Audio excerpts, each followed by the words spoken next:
Hello everyone and welcome to my channel. I am Pokebeard, and with so many Pokemon challenges going on out there, I thought I'd throw my hat in the ring.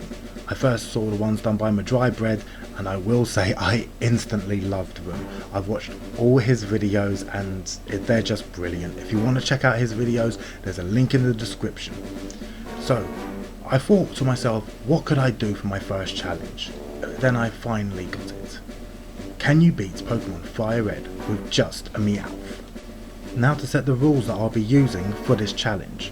I can't use any other Pokemon apart from Meowth in battle. Although I can use HM slaves, they are not allowed to participate in the battle itself. No glitches or exploits whatsoever, and no items in battle. I can only use held items. With a combined total of 290 in stats, 90 of which is just in speed alone, and a nice diverse pool of moves to learn both HM and TM, I feel that this should be a very interesting yet somewhat difficult challenge for me to start off with in this challenge series. Right, so I used the universal translator to replace Bulbasaur and Meowth, name her Kit Kat, and then take on our first of many battles against our rival. A few scratches and it's easily defeated.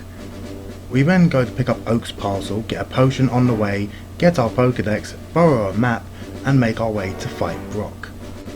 On the way we get stopped by an old man who thinks we don't know how to catch Pokemon. We learn Bite on the way, so that should help against Brock as well. At level 12 we challenge Brock, and first up is his level 12 Geodude.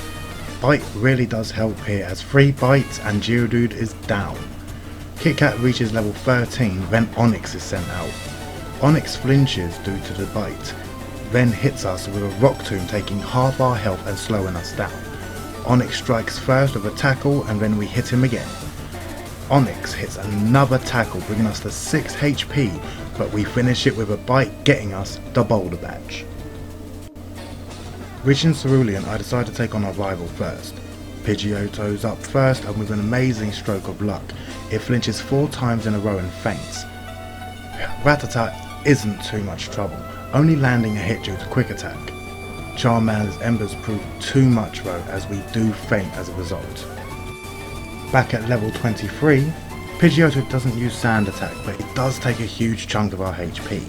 Rattata takes even more, leaving us just to 4 HP. But with an amazing stroke of luck, Charmander flinches 3 times and we take him out, leaving the easiest one left. He sends out Abra and we one-shot it, and that's our rival defeated for Cerulean City. We head up to Bill's. We tell Bill to change because he looks stupid, steal his party ticket, and then we go take on Misty. She sends out Staryu. Staryu was okay, leaving a couple of hits and we take it out. Starmie is the one I'm seriously worried about this thing though. She is tough. If I'm not careful, she will... Never mind. We land a critical hit on her, killing her and earning us the Cascade Badge. Next up is our rival on the SS Anne. First he sends out Pidgeotto. We do a couple of paydays, even though he lands a couple of good hits, it goes down. Next up is Raticate, and a good couple of paydays again. It goes down even after receiving a Hyper Fang from it, bringing us down to 38 health. Kadabra ain't too bad, 1 faint attack and is down. Next up is Charmeleon, and he puts up a bit more of a fight. He manages to take 2 scratches, leaving him just on a sliver of health, and even though we have our accuracy reduced, he goes down easy. Next up is Lieutenant Surge, and we take him out easy. We teach TM Dig to Kit Kat, and even though we get paralysed by Pikachu's ability, we one-shot and sweep his entire team, not even losing a single HP. Next up is Giovanni, and he doesn't pose too much of a threat at first. First is his Onix, and we one-shot that with a Water Pulse, followed by Rhydon, who goes down the same.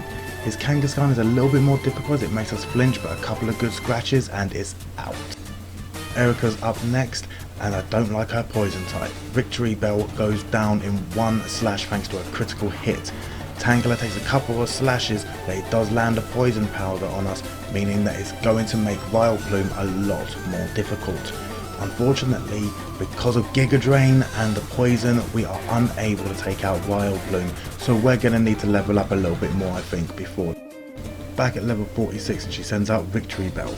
We manage to do a slash, taking away a huge chunk of his HP. It misses Stun Spore, and then she hyper potions. A couple more slashes and Victory Bell is defeated. Then it's Tangela. After doing massive damage with a slash, it uses Ingrain and then we slash again for the win. Royal Bloom we managed to take out quite easily. It misses Stun Spore. Another slash and it wins. None of them even tried to attack me, but that earns us the Rainbow Badge. Back at Pokemon Tower and we are going against our rival again. His entire team is practically a sweep. The only one that can survive more than one hit is Gyarados because of Intimidate. We take a bit of damage due to Slash, but then Execute goes down, then so does Kadabra, and Charmeleon is a one-hit wonder as well. In Fuchsia City we go against Koga. We hit a nice return, leaving a sliver of health, but then he hits Toxic, and as Toxic gets worse over the turns, it is impossible for us to win this fight. We're going to need a few extra levels. We manage to take down the first Coughing, we manage to even take down Muck. We get to the second Coughing and we faint on there, so we're going to need to be a few levels higher for this fight. Back at level 60 and things are a lot easier. We one-shot the first Coughing. Muck takes one hit, uses Acid Armor, but then we knock it out in the next attack. The next Coughing brought out, once again we easily one-shot. Wheezing takes a return, uses Sludge, and we destroy it next round, but that means we easily earn ourselves the Soul Badge. In Silpco, Saffron, and it's time to take on our rival. Sends out Pidgeot and we almost take it out with one return. It uses Feather Dance, dropping our attack by 2, and we knock it out with another return. Next up is Gyarados, and Intimidate takes down our attack by another stage, so we're working on half attack. We manage to just take it out, but not before losing a chunk of our HP. We hit Charizard with a Water Pulse, and even though it's good damage, he takes us out in one Flamethrower. We are going to need a lot more levels. Back at level 65 and things go a lot more smoothly. We two-shot Pidgeot, only taking a little bit of damage from him. Gyarados comes up and we one-shot him thanks to a critical. Charizard is up next, and even though we can't properly take him out yet and we do lose some speed, we still two-shot Charizard thanks to a critical. Executes up and we one-shot him, and then Alakazam, the easiest of the bunch, gets one-shot as well. On to Giovanni. Giovanni, being a ground type user, makes this pretty simple. We one-shot Nidorino, though his poisoning ability does get us poisoned. Nidoqueen takes a good couple of hits, but we are able to take it out with moderate ease. Kangaskhan takes a good couple of hits as well, but once again it misses its attack and we easily defeat it. Next up is Rhyhorn, and it being a ground type, we use one Water Pulse and it's out. That's done with Giovanni. Now for Sabrina. Sabrina's gym is about as easy as you would think it would be. She sends out Kadabra and we one-shot it in return. And no other Pokemon does better. We one-shot Mr. Mime, then we one-shot her Venomoth, then we one-shot her Alakazam, winning us the Marsh Badge. Blaine's up next, and I get the feeling this isn't going to be easy. We one-shot his Growlithe using Water Pulse. Ponyta almost goes down and hits us with a Fire Blast, but goes down next turn. After being Hyper Potioned, we land a critical hit. Rapidash comes out and we take it down to red, but it Fire Blasts us, burns us, and takes us down to red as well. We finish it off after a critical hit from a Water Pulse, and then comes out Arcanine. We are in too bad a condition for this. We are going to need to be leveled. Back at level 71 and things are a lot easier. We one-shot his Growlithe and Ponyta follows suit thanks to a critical. Rapidash is up, and even though we don't quite take it out with a Water Pulse, it does a bit of damage to us, but we take it out on the next attempt. Then it's against his Arcanine. We take out half its health, which is luckily enough, but we also confuse it with the Water Pulse. It damages itself a bit, and then he uses Full Heal for some reason instead of a Full Restore whatever. And one more Water Pulse takes it out, earning us the Volcano Badge. Giovanni's up again, this time for the 8th Gym Badge. This should be quite an interesting battle. He sends out Rhyhorn first, and we one-shot that thing with a Water Pulse, making it so much easier. Then we have Nidoqueen. Even though we tank a Earthquake, a couple of Water Pulses and it is down. Then we have Nidoking. We use Water Pulse on this to avoid getting poisoned. We take even more damage, but another Water Pulse takes out the Nidoking. Then we have Doug Trio, 1 Water Pulse, 1 shot. Then it's Rhyhorn. Rhyhorn, even though we get recovered to 69 by leftovers, nice. We one-shot the Rhyhorn, and we earn ourselves the Earth Badge. Only thing left is the Elite Four and the Champion. Oh, look who it is. It's our rival. I knew I forgot someone. Here we go. Pidgeot's out first. We almost take it out with a return. It hits us with a wing attack for a bit of damage, and then we take it out. Rhyhorn's a one-hit wonder with Water Pulse. Execute, we almost take out, and it misses its Sleep Powder, but we take it out next turn. Alakazam history repeats itself. It goes down. Gyarados lowers our attack, and we keep hitting it with returns, but it never uses an attacking move, saving us some HP. Charizard's up next, and we hit it for decent damage with return. It slows us down using Scary Face, and it's just back and forth afterwards, and it manages to actually take us down all the way to 9 HP before we knock it out and we claim the win. Next stop, Elite Four. First up is Lorelei, and she sends out Dugong. I use the first few turns to be able to build up my double teams, because I feel like I'm gonna need it. During this time she hits hard with an Ice Beam and Surf. After the third one we start using Return, and we deal massive damage. She uses a full restore, puts another couple of hits, and she goes down. Next up is Cloyster, and it uses Spikes, but 2 returns and we take it down. Spikes isn't going to hurt us anyway because we don't switch Pokemon. Next is Slowbro. 1 return takes it down in a massive chunk. It uses Amnesia for some reason, but we take it down on the next one.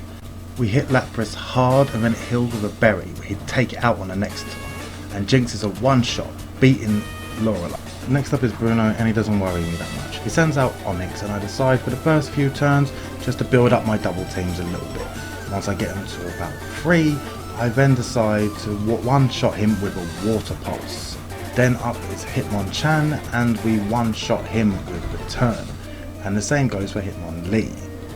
Machamp survives the first one and lowers our speed a bit, but then heals with a berry, and we take him out on the next one, and Onyx gets one-shotted with Water Pulse.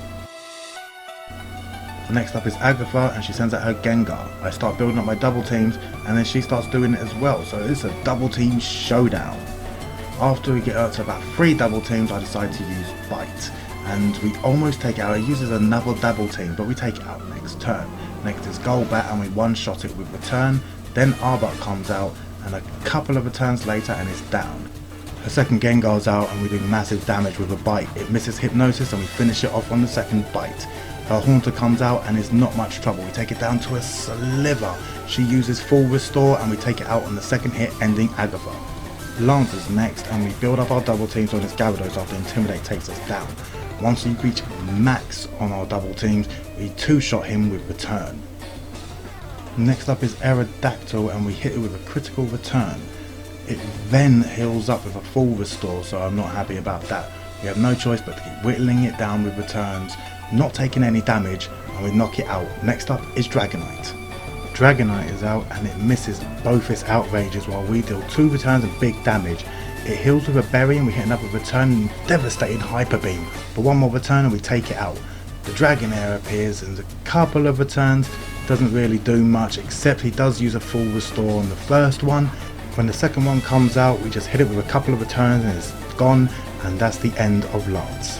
Our rivals next is the Champion, and we managed to take out his Pidgeot with 2 returns, taking a little bit of damage from his aerial ace. We managed to one-shot Alakazam, and I decided to take the time to build my double teams against Exeggutor, but he puts me to sleep, so it takes longer.